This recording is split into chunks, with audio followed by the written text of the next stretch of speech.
Halo semuanya, selamat datang kembali lagi di channel saya Mega Manga. Di video kali ini saya akan kembali melakukan review terhadap sebuah manga.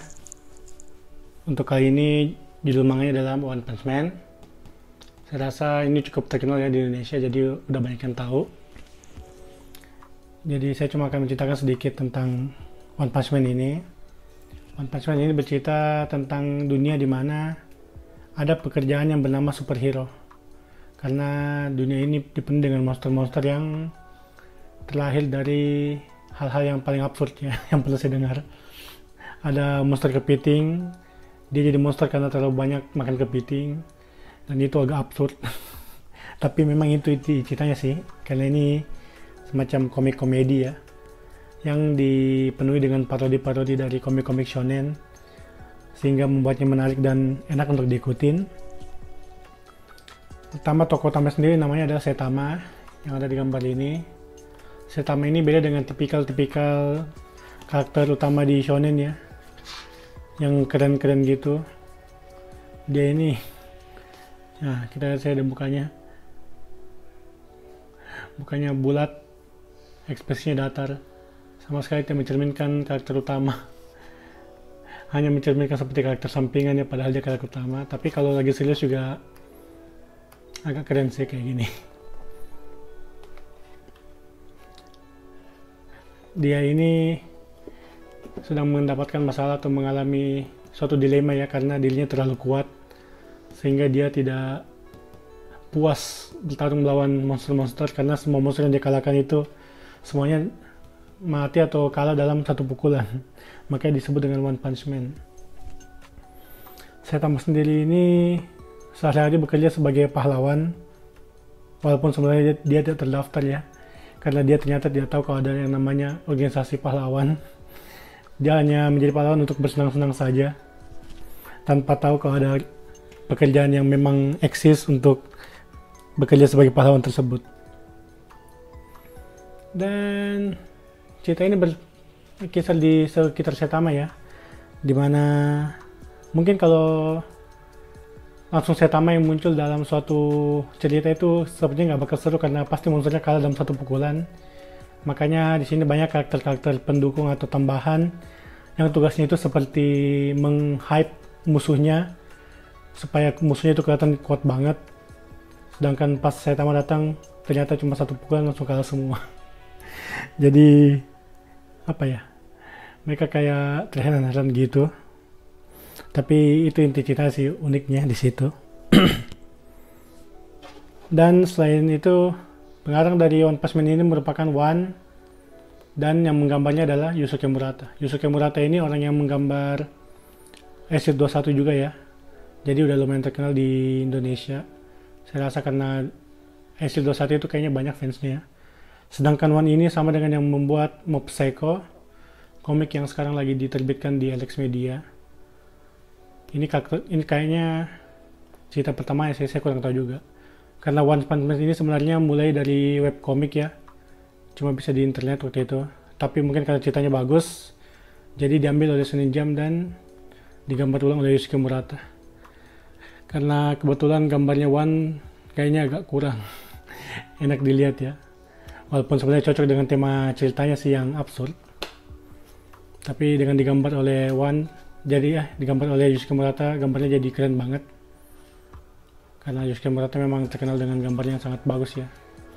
Bahkan pernah diminta untuk menggambar karakter Marvel. Ini yang saya pakai ini versi bahasa Inggris ya, versi Viz Media. Nah, saya punya bahasa Indonesia sih, tapi karena bahasa Inggris saya udah lengkap, jadi saya mau jual aja bahasa Indonesia dan tetap ngumpulin yang versi Inggris saja. Sekedar info saja, kalau versi Inggris itu udah sampai volume 22, kalau versi Jepang udah sampai volume 24 kalau nggak salah, dan yang versi Indonesia itu sampai 21. Dan bulan depan itu terbit volume 22 nya yang versi Alex Media ya. Oke, itu tadi sekedar sedikit ringkasan ceritanya. Sekarang kita masuk ke perbandingan versi-versi One Punch Man dalam berbagai versi ya, dalam berbagai bahasa. Yang saya gunakan adalah volume 13 karena saya kan punya versi Inggrisnya lengkap, versi Indonesia juga lengkap, cuman versi Jepang cuma punya volume 13, makanya saya gunakan volume 13 sebagai acuan ya. Jadi ini volume 1 kita singkirkan aja dulu. Oke, pertama kita mulai dari yang paling kecil, versi Indonesia. Diterbitkan oleh Lex Media dengan harga 25.000 waktu itu. Ini yang paling kecil ya ukurannya dan paling tipis karena menggunakan book paper yang kualitas kertasnya lumayan buruk saya rasa. Cuman walaupun kertasnya buruk tapi cetakannya lumayan bagus menurut saya, tidak kabur dan jelas.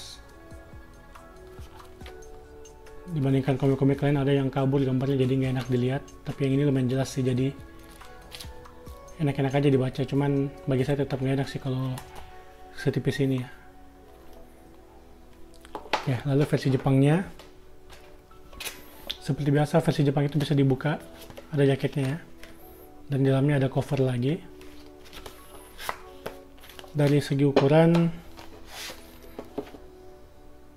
versi Jepang ini sedikit lebih tinggi daripada versi Indonesia. Kalau dari lebar sama saya rasa ya, cuma tingginya doang yang ini. Ini doang yang beda. Dan ketebalannya yang versi Jepang 2 kali lipatnya yang Indonesia ya, bahkan lebih saya rasa. Ini karena mereka pakai kertas yang bagus ya, yang book paper gitu. Nah, ini bonus-bonusnya. Kalau komik Jepang itu biasa ada brosur-brosur bonus kayak gini dalam komiknya ya, sebagai iklan promosi gitu. Oke, dan selanjutnya yang terakhir, yang versi bahasa Inggris, volume 13. Oh iya, ini tadi yang Jepang harganya itu kalau nggak salah ini 400 yen kalau nggak salah. Ini 400 yen tulisannya. 400 yen itu sekitar 50 ribuan lah. Jadi sebenarnya harganya nggak terlalu jauh beda dari versi Indonesia, tapi kualitasnya jauh lebih bagus ya. Makanya saya biasa agak iri dengan orang yang bisa baca bahasa Jepang. Mereka hanya perlu beli bahasa Jepang ya, karena mereka bisa baca. Dan untuk versi bahasa Inggris ini harganya sebenarnya sini tulisannya $10 ya, 9,99. Cuma di Kinokuniya harganya 167.000. Jadi ini harganya jauh lebih mahal daripada versi Jepang maupun Indonesia. Harganya 3 kali lipat versi Jepang dan 6 kali lipat versi Indonesia ya. Jadi wajar kalau kualitasnya pasti bagus karena harganya juga bagus. Kalau kita kasih perbandingan, yang versi bahasa Inggris ini yang paling tebal ya di antara ketiganya, dan juga yang paling besar, jauh lebih besar dari versi Jepang maupun Indonesia.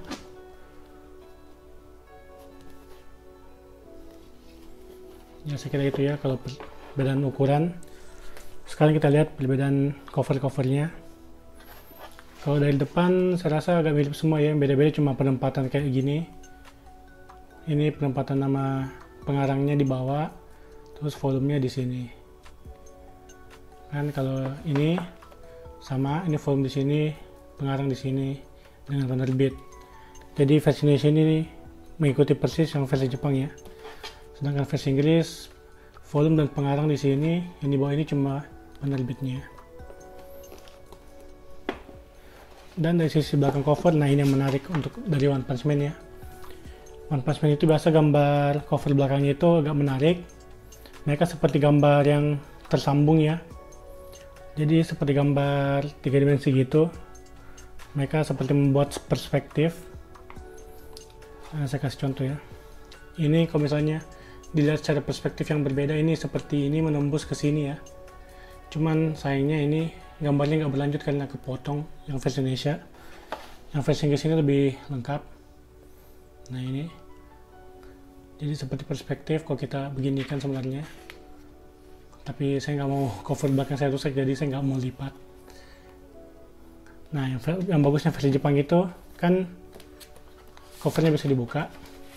Jadi kita bisa lihat full bagaimana gambar itu tercipta. Nah kayak gini. Ini gambar fullnya dan ini kan terlipat di sini. Jadi kalau kita beginikan seakan ini 3 dimensi ya. Perspektifnya ini seakan ini menyerang menembus sampai ke sini. Nah itu yang saya suka dari cover belakangnya One Punch Man ya. Apalagi yang versi Jepang karena memang dirancang untuk seperti ini. Sayangnya yang versi Indonesia dan Inggris tidak seperti itu. Oke, dan satu lagi, ini cover bagian dalam One Punch Man versi Jepang. Ada art lainnya ya selain cover. Sedangkan di Indonesia Inggris kan tidak ada cover dalam, jadi saya berharap sebenarnya dimasukkan ke dalam halaman lain, cuman sepertinya di versi Indonesia nggak ada, tapi di versi Inggris ada. Mereka masukkan di halaman paling belakang supaya nggak buang-buang ya, nggak ada art yang dibuang. Ini mereka masukin gambarnya di halaman belakang.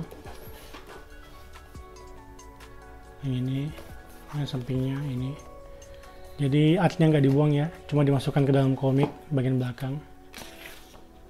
Itu sih yang bagus dari versi Inggris. Saya harap versi Indonesia mengikuti juga sih sebenarnya. Terutama karena belakangan ini saya rasa komik Indonesia sudah mulai meningkat ya kualitasnya, karena saya lihat komik kayak One Piece, Jujutsu Kaisen, Demon Slayer, itu semua udah masukin gambar cover dalam yang versi Jepang ke dalam komiknya. Jadi saya harap komik-komik lainnya juga segera menyusul.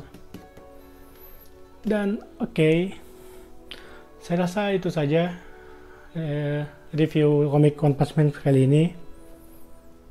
Saya masih berencana untuk membuat komik video-video kayak gini lagi ya, masih lumayan banyak saya mau buat. Jadi nantikan saja di channel ini. Terima kasih telah menonton dan sampai jumpa. Bye bye.